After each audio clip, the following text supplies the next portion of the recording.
Bismillahirrahmanirrahim. Assalamualaikum warahmatullahi wabarakatuh. Bagaimana kabarnya anak-anakku yang solih dan solihah? Baik-baik saja ya. Anak-anakku, hari ini kita akan belajar materi tema 4, globalisasi, subtema 2, globalisasi dan manfaatnya. Materi yang diajarkan adalah untuk muatan IPS, kerjasama negara anggota ASEAN dalam bidang politik, peran Indonesia dalam mengatasi peredaran obat-obat terlarang. Untuk muatan bahasa Indonesia adalah informasi penting dari teks. Yang kedua, menuliskan informasi penting suatu teks menggunakan kosakata baku dan kalimat efektif. Untuk muatan PKN, yang pertama, usaha yang perlu dilakukan dalam keberagaman ekonomi. Yang kedua, bangga menggunakan barang buatan dalam negeri. Untuk muatan IPA, cara menghemat energi listrik. Untuk muatan SBDP, yang pertama, syarat poster yang baik. Yang kedua, brosur dan ciri-cirinya. Sudah siap anak-anakku? Yuk kita belajar. Kita telah mengetahui pengaruh globalisasi yang terjadi di sekitar kita. Tahukah kamu apa manfaat globalisasi? Bagaimana globalisasi dapat terjadi? Ayo kita simak manfaat globalisasi berikut ini. Yang pertama, kita dapat mengakses informasi dari seluruh dunia. Yang kedua, memperluas lapangan pekerjaan. Yang ketiga, memperluas pasar internasional. Yang keempat, mempermudah dalam memenuhi kebutuhan, karena barang-barang dari luar negeri dengan mudahnya sampai ke Indonesia. Untuk selanjutnya, manfaat globalisasi adalah menciptakan kawasan yang damai, bebas, dan netral. Untuk selanjutnya, menumbuhkan rasa saling memiliki dan toleransi antar negara, meningkatkan investasi dalam kegiatan produksi dan jumlah ekspor, meratanya perkembangan penguasaan ilmu pengetahuan dan teknologi. Berikut ini adalah manfaat globalisasi terhadap kerjasama Indonesia dengan negara-negara di Asia dan dunia. Yang pertama, dalam bidang ekonomi, kerjasama dalam ekspor-impor jadi lebih mudah. Yang kedua, di bidang sosial, masyarakat lebih mudah dalam melakukan komunikasi dari tempat yang sebelumnya tidak terjangkau. Yang ketiga, di bidang budaya, kerjasama dalam pertukaran budaya dapat dilakukan dengan mudah. Yang keempat, di bidang politik, globalisasi dapat meningkatkan hubungan diplomatik antar negara. Yang kelima, di bidang iptek, para pelajar memperoleh kemudahan dalam mengakses informasi untuk menunjang pendidikan.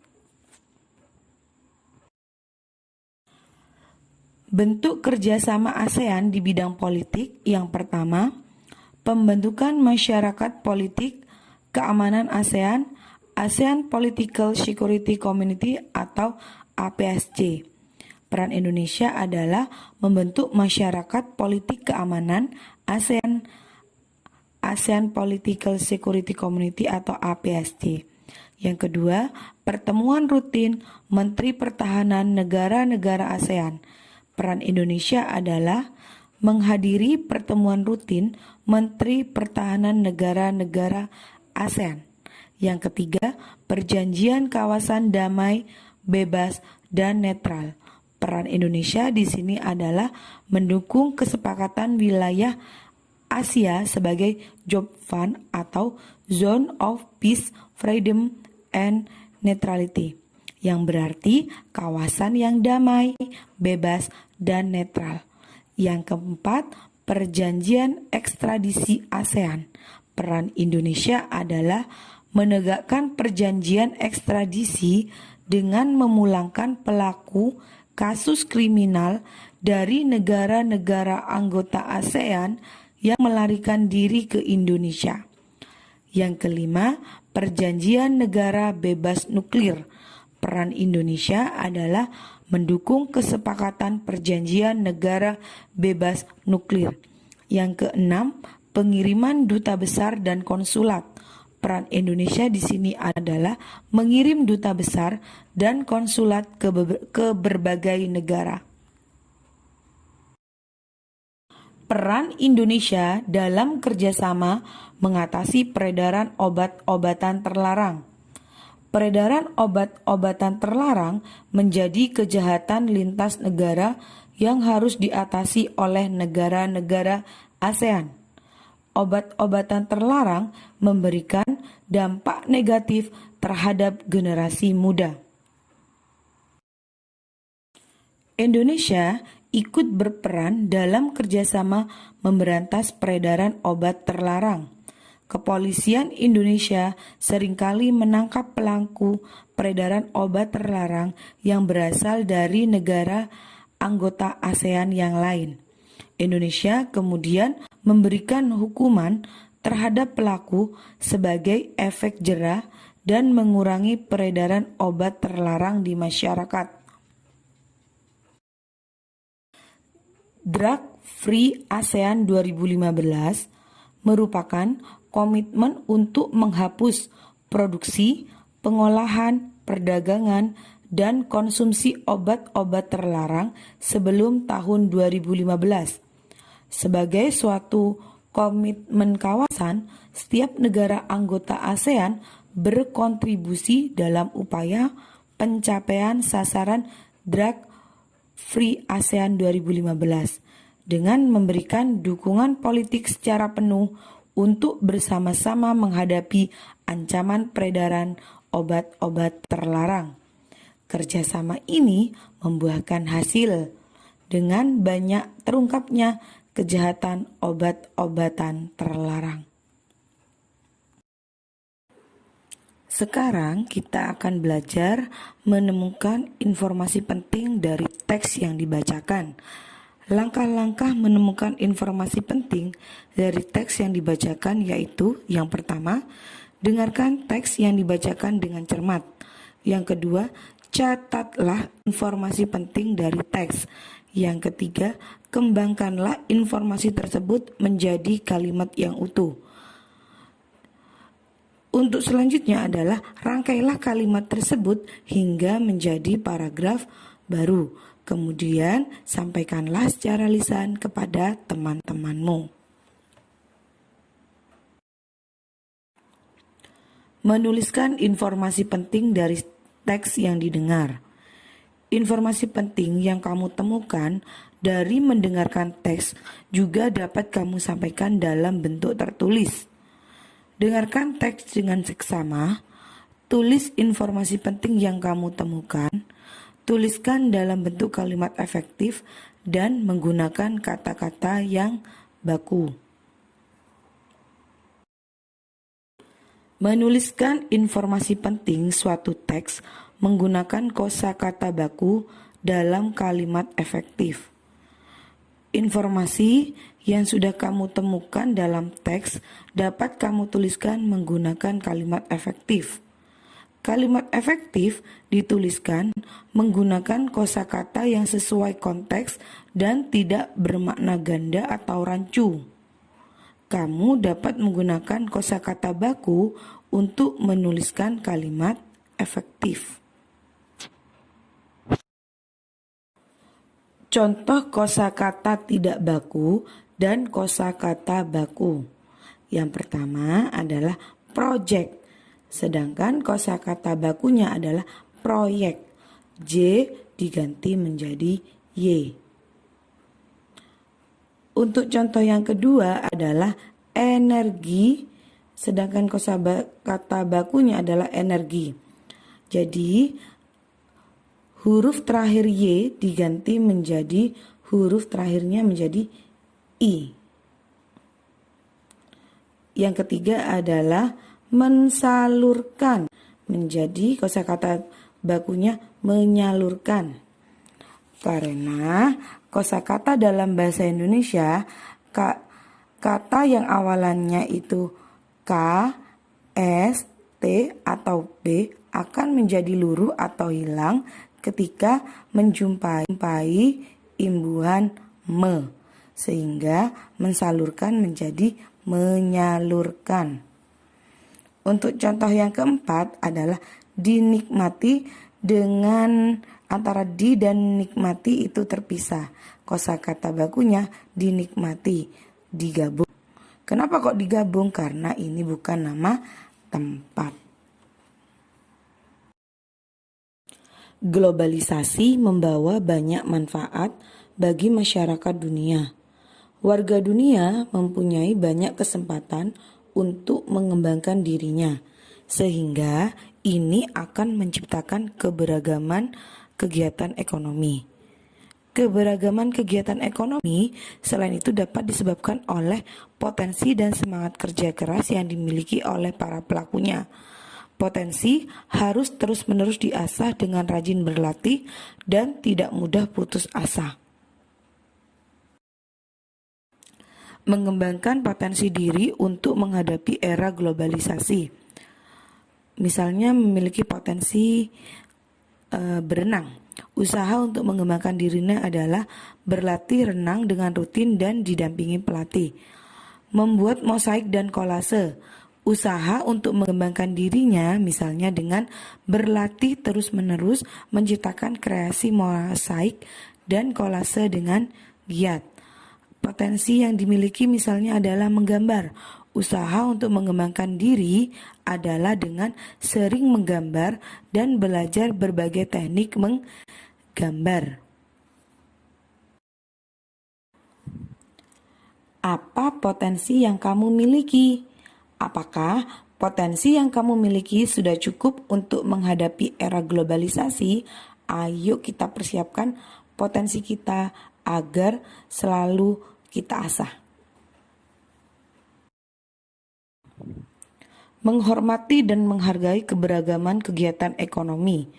Kita harus bersikap bijak terhadap keberagaman usaha ekonomi yang ada di sekitar kita. Jika orang lain memiliki usaha ekonomi yang berbeda, kita harus tetap saling menghormati dan menghargainya.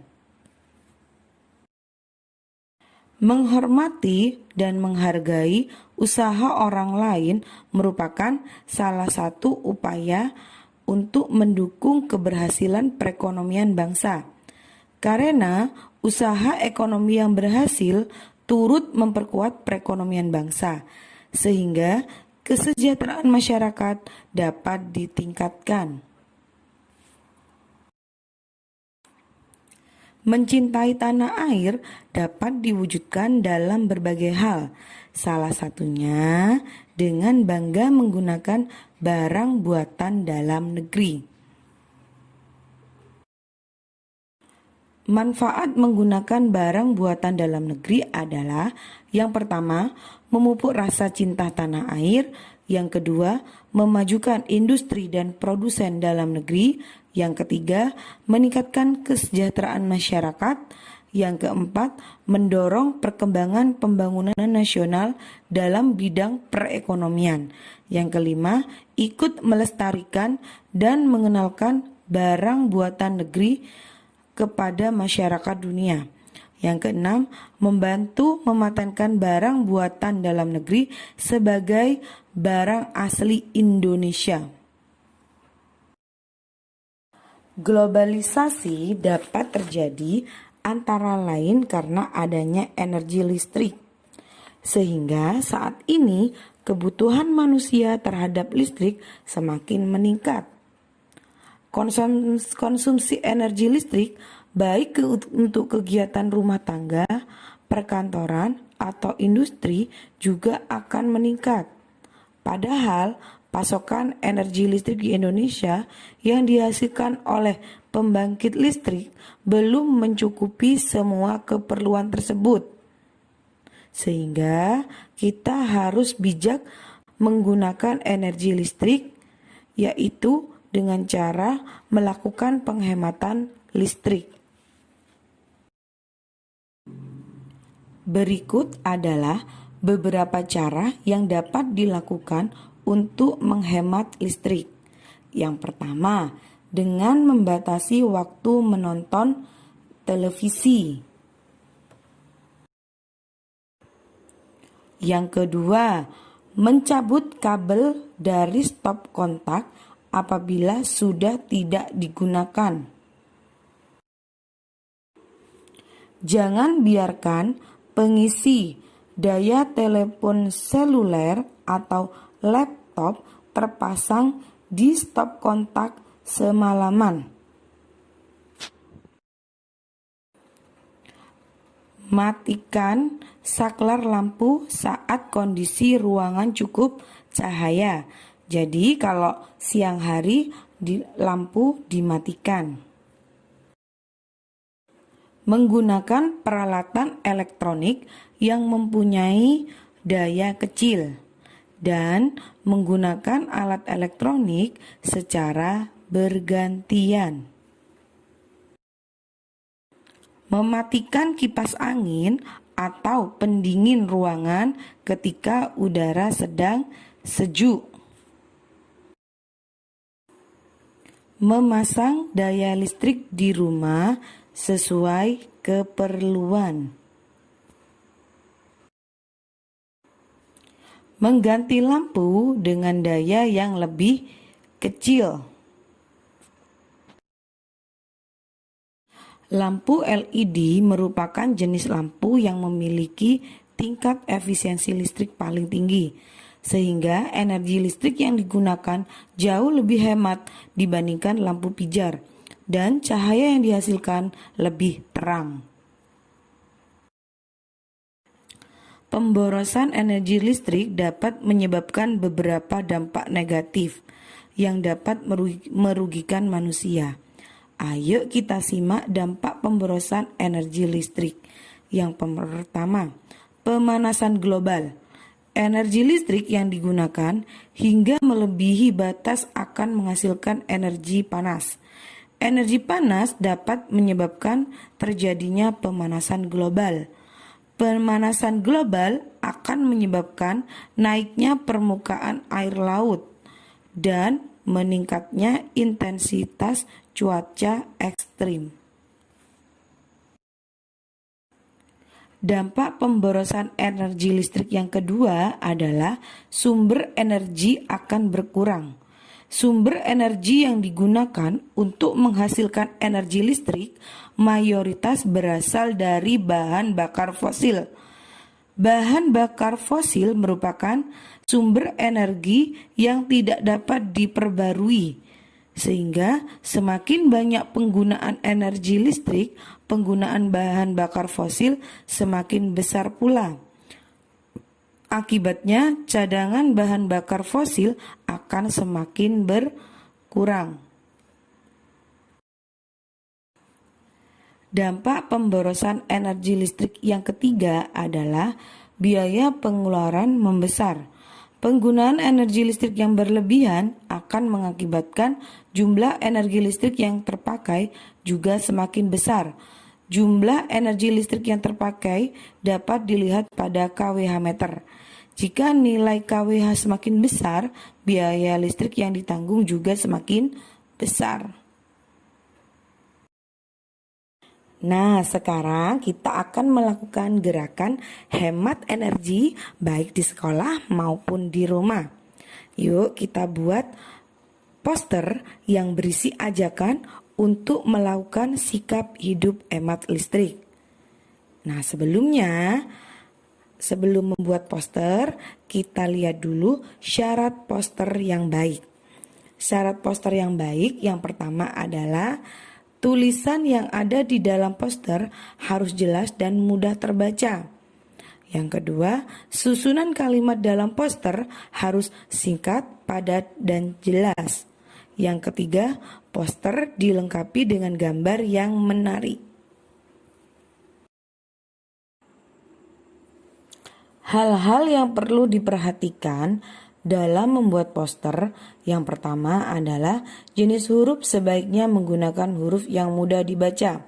Yang kedua, kalimat yang digunakan dalam poster harus jelas. Yang ketiga, gambar dibuat mencolok dan sesuai dengan ide poster. Yang keempat, perpaduan antara tulisan dan gambar harus tepat. Brosur sering kita jumpai di jalan umum. Brosur ada yang ditempel di dinding atau dibagikan kepada orang lain di tempat umum. Ciri-ciri brosur: yang pertama, brosur memiliki ukuran lebih kecil dari poster. Yang kedua, brosur biasanya ditempel di dinding atau dibagikan kepada orang-orang di tempat umum. Yang ketiga, brosur berisi informasi atau ajakan untuk berbuat sesuatu. Yang keempat, tulisan di dalam brosur lebih banyak tetapi tetap dilengkapi dengan gambar. Bentuk-bentuk brosur. Yang pertama, brosur tanpa lipat. Sebutan lain dari brosur ini adalah flyer. Brosur jenis ini berisi informasi yang singkat dan padat. Brosur ini dibagikan di tempat keramaian seperti persimpangan jalan raya, pameran, atau toko. Brosur lipat 2.